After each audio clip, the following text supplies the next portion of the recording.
घुटना, कंधा या कमर, चाहे जैसा हो दर्द, डॉक्टर ऑर्थो आपको देता है दर्द से पूरी आजादी, एक भरपूर जिंदगी।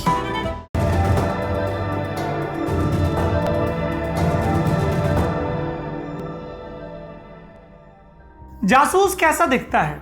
वैसा तो बिल्कुल भी नहीं जैसा फिल्मों और टीवी सीरियल्स में दिखाया जाता है। तिरछा हैट, लॉन्ग कोट और सिगार नुमा कोई चीज़। क्या जासूस स्टूडेंट जैसे नज़र आते हैं? क्या स्टूडेंट जासूसी करते हैं? क्या चीन अपने स्टूडेंट्स के ज़रिए जासूसी करवा रहा है? क्या भारत को इसके बारे में सतर्क होना चाहिए? क्या अमेरिका इसके बारे में सतर्क हो गया है? नमस्ते, मेरा नाम सौरभ द्विवेदी है और ये ललन टॉप का अंतर्राष्ट्रीय खबरों का बुलेटिन है दुनियादारी। अमेरिका ने अपने यहाँ पढ़ाई कर रहे चीन के सैकड़ों छात्रों का वीज़ा रद्द किया है। अमेरिका का कहना है कि ये छात्र नहीं, चीन के भेजे जासूस थे। स्टूडेंट का भेष धरकर अमेरिका से कुछ खास चीज़ें चुराने आए थे। विस्तार से पूरा मामला जानते हैं। दक्षिण पूर्वी चीन में ग्वांगडोंग नाम का एक प्रांत है। यहाँ शियांगशान नाम का एक इलाका था। इस जगह की सबसे नामी विरासत हैं सुन यत सेन, रिपब्लिक ऑफ चाइना के फाउंडर। लेकिन आज हम सुन यत सेन की बात नहीं करेंगे। हम आपको बताएंगे शियांगशान के एक और मशहूर बाशिंदे की कहानी, जिसका नाम था युंग विंग। युंग विंग की पैदाइश का साल था 1828। पढ़ने में खूब तेज, इतने मेधावी कि अगल बगल के इलाकों में युंग का चर्चा होता।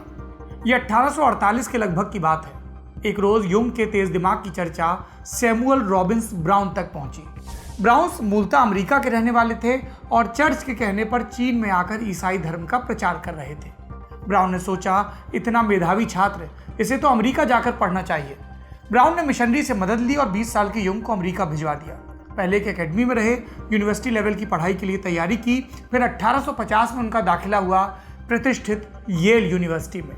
1854 में यहीं से ग्रेजुएट होकर निकले युंग। ये पहली दफा था जब चीन के किसी छात्र ने अमेरिकी यूनिवर्सिटी से ग्रेजुएशन किया। पर युंग की कहानी यहाँ खत्म नहीं हो गई।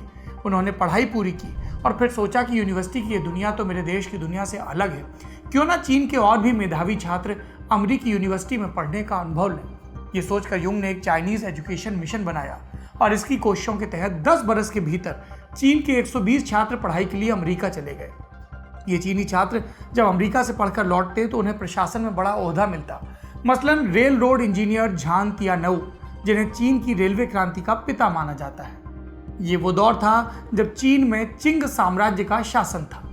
चिंग साम्राज्य ने सोचा कि अगर चीनी छात्रों को अमेरिका की मिलिट्री एकेडमी में दाखिला मिल जाए तो और बढ़िया हो जाए, क्योंकि इस बहाने हम पश्चिमी देशों के युद्ध कौशल से वाकिफ हो जाएंगे। अमेरिका शुरुआत में इसके लिए तैयार हो गया, लेकिन फिर अविश्वास के चलते उसने ऐसा करने से इनकार कर दिया। चीन खफा हुआ। 1881 में उसने अमेरिका में रहकर पढ़ाई कर रहे अपने छात्रों को वापस बुला लिया और दोनों देशों का टेंशन यहाँ पर खत्म नहीं हुआ। इसी दौरान ओपियम वॉर चल रहा था।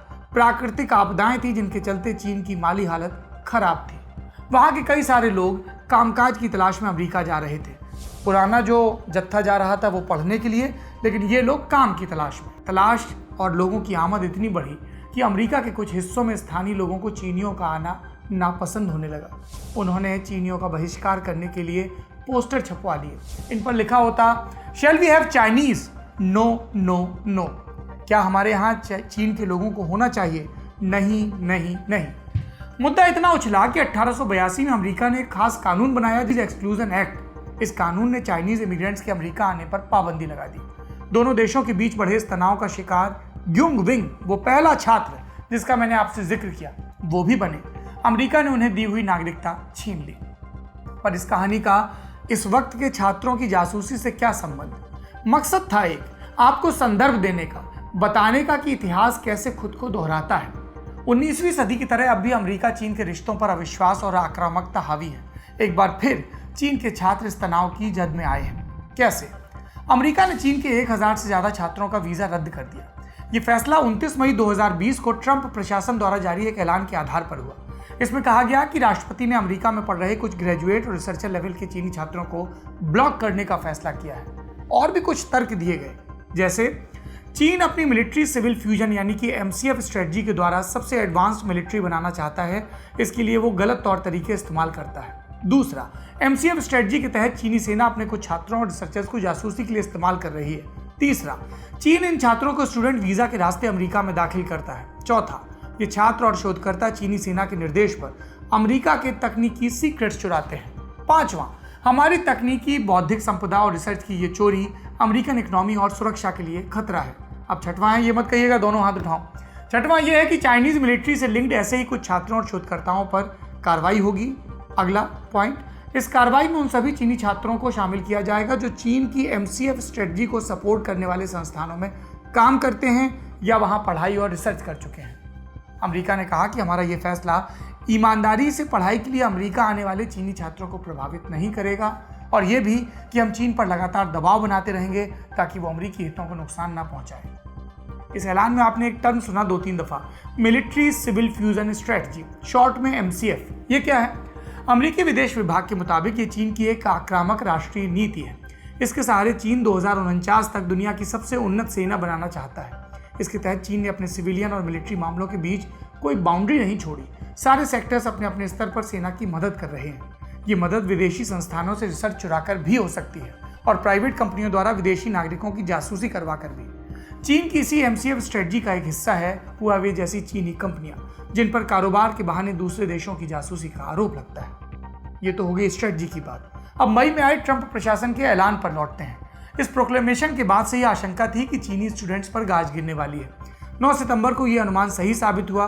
इस रोज US स्टेट डिपार्टमेंट का बयान आया। इसमें बताया गया कि 29 मई के फैसले के बाद से ही चीनी छात्रों पर कार्रवाई शुरू हो गई। 1 जून से अब तक 1000 चीनी छात्रों का वीजा रद्द हुआ।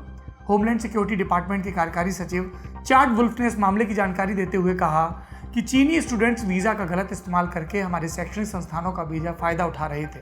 इसी से निपटने के लिए हमने कुछ चीनी छात्रों का वीजा ब्लॉक किया। ये वो छात्र हैं जो चीन की MCF स्ट्रेटजी से जुड़े हैं। अमेरिकी प्रशासन कहता है कि वो चीन से आने वाले हर इंसान पर इल्जाम नहीं लगा रहा, लेकिन ट्रंप इससे उलट बयान भी दे चुके हैं। मसलन अगस्त 2018 में ट्रंप कुछ CEOs के साथ डिनर कर रहे थे और पॉलिटिको मैगजीन ने इस डिनर को रिपोर्ट करते हुए कहा कि चीन के बारे में बोल रहे थे ट्रंप और कह रहे थे कि वहां से अमेरिका आने वाला तकरीबन हर एक छात्र चीन का जासूस है। ये ट्रंप की राय थी। ऐसी राय उनकी पार्टी के कुछ और नेताओं की भी है। इनमें से एक है सेनेटर टॉम कॉटन। उन्होंने सुझाव दिया कि चीनी छात्रों को सिर्फ शेक्सपियर और हिस्ट्री जैसे विषय पढ़ने के लिए अमेरिका आने दिया जाए, तकनीकी और विज्ञान से जुड़े विषयों में उन्हें दाखिला ना दिया जाए। एक आशंका भी चल रही है कि कहीं आने वाले दिनों में ज्यादा चीनी छात्रों को प्रतिबंध न झेलना पड़े। टेक्नोलॉजी और बौद्धिक संपदा की चोरी गंभीर मामला है। इससे जुड़े सबसे ज्यादा इल्जाम चीन पर लगते हैं, पूरी दुनिया से लगते हैं। चीन की सरकार बड़े स्तर पर हैकिंग करके दूसरे देशों की रिसर्च और टेक्नोलॉजी चुराने में भी लगी रहती है। यह भी सत्य है कि चीन प्रतिष्ठित विदेशी संस्थानों में पढ़ने वाले अपने छात्रों और वैज्ञानिकों को रिक्रूट करके उनसे जासूसी करवाता है। ये भी मामले सामने आए हैं कि चीनी सेना से जुड़े लोगों ने अपनी असली पहचान छिपाकर अमेरिकी यूनिवर्सिटीज में दाखिला लिया। ऐसा एक केस भी बता देते हैं आपको कि हम ये क्यों कह रहे हैं। एक केस था यांचिंग ये का। यांचिंग PLA में यानी कि सेना में लेफ्टिनेंट है। उन्होंने खुद को छात्र बताकर अमेरिकी वीजा लिया, बॉस्टन यूनिवर्सिटी में दाखिला लिया। अक्टूबर 2017 से अप्रैल 2019 तक वहां फिजिक्स, केमिस्ट्री और बायोमेडिकल इंजीनियरिंग की पढ़ाई की। इस दौरान यांचिंग ने न केवल रिसर्च चुराई बल्कि अमेरिकी सेना की वेबसाइट्स में सेंध भी लगाई और संवेदनशील जानकारियां चीन भेजी। लेकिन इन कुछ उदाहरणों के आधार पर क्या सभी चीनी छात्रों को दोषी मान लिया जाए? क्या अमेरिका को कुछ ऐसी खुफिया जानकारी है जिसे उन्होंने पब्लिक नहीं किया और फैसला ले लिया? क्या ये मान लिया जाए कि चीनी छात्रों को अमेरिका में पढ़ने से रोककर इस समस्या का पूरा हल निकल जाएगा? क्या ये गारंटी ली जा सकती है कि जिन छात्रों पर कार्रवाई हुई उनमें से कोई निर्दोष नहीं था? AI की बात कर रहा हूं तो जान लीजिए कि अमेरिका से PhD करने वाले लगभग 91% चीनी छात्र पढ़ाई के बाद चीन नहीं लौटते। 5 साल अमेरिका में रहकर काम करते हैं। इनके इनोवेशन का फायदा अमेरिकी कंपनियों को मिलता है। कई लोग कह सकते हैं इनोवेशन तो बहाना है, अमेरिका में और सेंध लगाना है। सबकी अपनी अपनी व्याख्याएं हैं, लेकिन ये जान लीजिए कि अमेरिका में इस वक्त जो विदेशी छात्र पढ़ते हैं उसमें सबसे ज़्यादा संख्या चीन की है। 2018-19 में चीन के 3.5 लाख से ज़्यादा स्टूडेंट्स ने अमेरिकी संस्थानों में दाखिला लिया। ज़्यादातर छात्र ऐसे जिनकी स्कूलिंग और कॉलेज लेवल तक की पढ़ाई चीन में हुई और चीन के एजुकेशन सिस्टम में सेना का दखल है। ऐसे में कई छात्र सेना से जुड़े संस्थानों में भी पढ़ते रहे। खबरों के मुताबिक जिन छात्रों पर अमेरिका ने कार्रवाई की उनमें से कई इसी तरह के प्रतिष्ठानों में पढ़ाई करते थे और इसलिए उन्हें ब्लॉक किया गया। इस फैसले को लेकर अमेरिका में भी सवाल उठ रहे हैं। लोग कह रहे हैं कि क्या सेना से लिंक संस्थान में पढ़ाई करना किसी के जासूस होने का सबूत हो सकता है? क्या इस आधार पर उसे विदेशी यूनिवर्सिटी में पढ़ने का मौका नहीं मिल सकता? एक सवाल ये भी पूछा गया कि क्या ट्रंप ये सब इसलिए कर रहे हैं ताकि देश में उनकी चीन विरोधी छवि बने और चुनाव में इसका फायदा मिले? एक मैसेज जाए कि ट्रंप चीन के मामले में सख्त हैं। कई टिप्पणीकारों को लगता है कि ट्रंप हवा बना रहे हैं। यह था हमारा आज का बड़ी खबर सेगमेंट। अब सुर्खियों की बारी। पहली सुर्खी रिपब्लिक ऑफ कॉन्गो से है। नोबेल पीस प्राइज जीत चुके यहाँ के नागरिक डेनिस मुक्वेगे, इनकी जान खतरे में है। डेनिस मुक्वेगे की यूएन ने अपनी सिक्योरिटी फोर्सेस को दोबारा उनकी सुरक्षा में तैनात किया है। मुक्वेगे को पिछले कुछ समय से जान से मारने की धमकियां मिल रही हैं और वजह ये कि वो पूर्वी कॉन्गो में हुए युद्ध अपराध के मामलों की न्यायिक जांच का मुद्दा उठा रहे हैं। पिछले दिनों यूएन ने उनकी सुरक्षा हटा दी थी और तब से ही मुक्वेगे की हत्या की आशंका है। दूसरी सुर्खी म्यांमार से है, हमारे पड़ोस से। म्यांमार की एक कंपनी है MEHL। इसका जापान और साउथ कोरिया की कई बड़ी कंपनियों के साथ साझेदारी में काम है।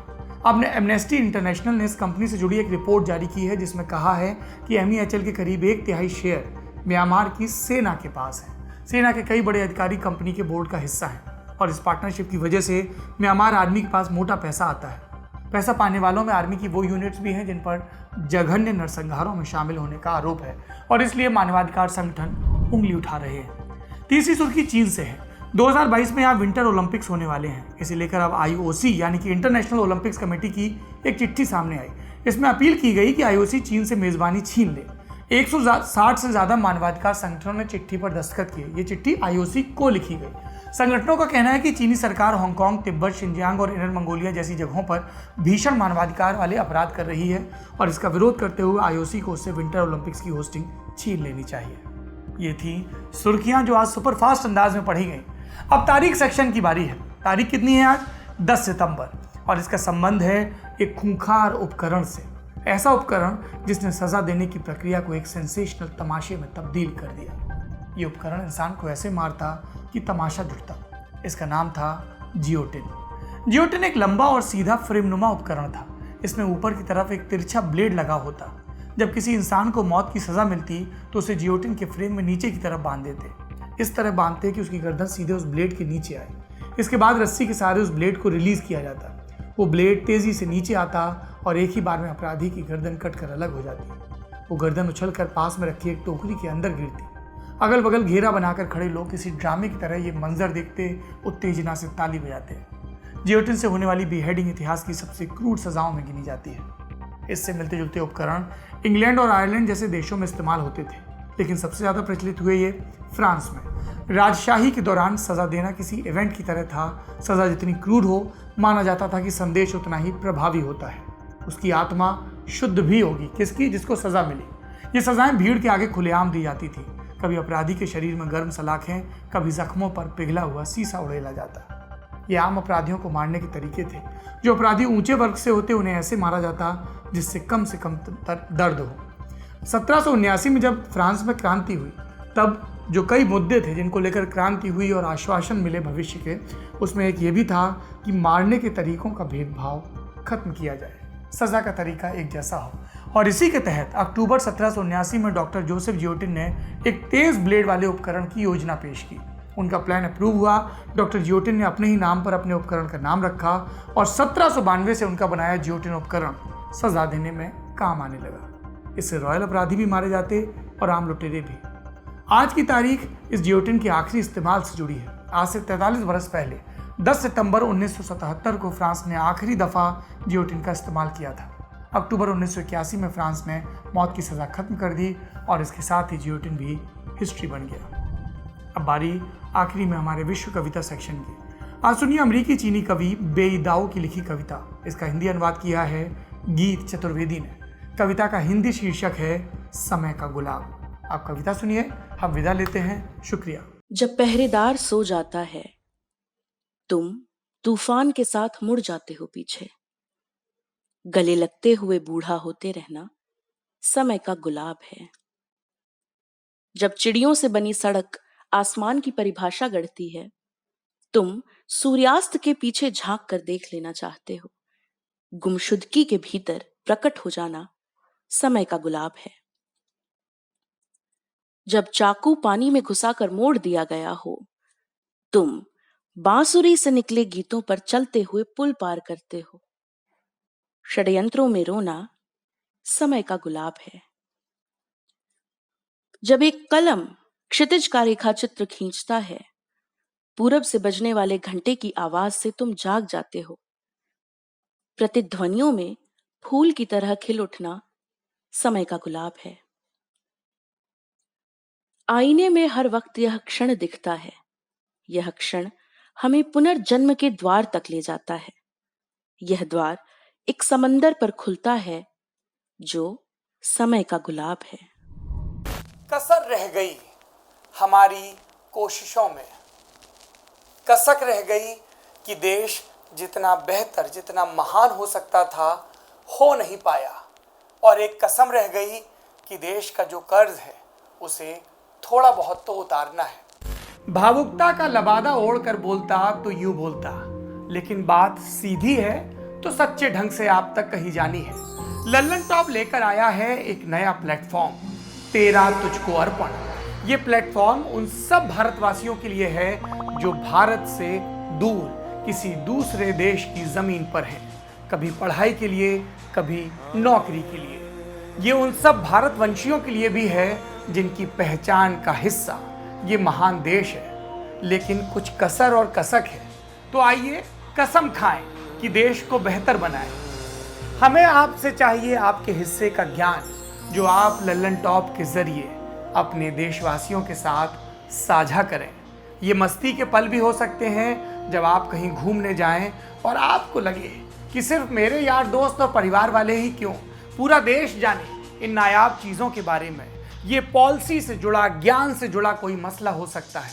तो आइए और लल्लन टॉप की इस नई पेशकश तेरा तुझको अर्पण का हिस्सा बनिए।